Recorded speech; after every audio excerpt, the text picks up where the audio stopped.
Drone bawah air yang disebut Hydrus ini menggunakan kecerdasan buatan untuk mempelajari terumbu karang.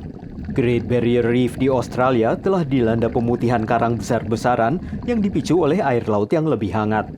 Dengan bantuan Hydrus, para ilmuwan kelautan berupaya melakukan survei yang lebih akurat dan teratur untuk lebih memahami dampak perubahan iklim.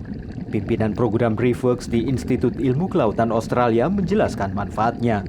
Dive teams can only see so much and go so far, and that's where we've had to augment our survey methods to include the use of robotics, just to enable us to scale, to go deeper, to operate in areas where predators like crocodiles and bull sharks and jellyfish now routinely reside. Hydrus beroperasi secara otonom penuh dengan jangkauan lebih dari 8 km dalam waktu 3 jam. Drone ini bisa masuk hingga ke kedalaman 10.000 kaki dan merekam video dengan kamera 4K beresolusi tinggi.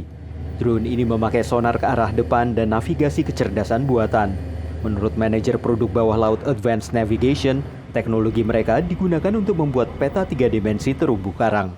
We're working on coral mapping with the Australian Institute of Marine Science, and what they're trying to do is map areas of coral to detect change within those areas, which they can then use to extrapolate and model the entire reef. One of the benefits of having a robotic system is that it goes back to that same location every single time, and it takes the same photo from the same orientation every single time, which is really, really difficult to achieve with a human diver.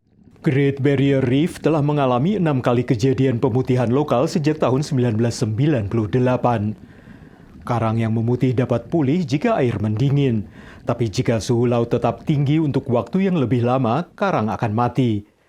Para ahli oseanografi mengaitkan peristiwa pemutihan massal ini dengan perubahan iklim. Dari Arlington, Virginia, saya Helmi, Johannes, dan tim VOA.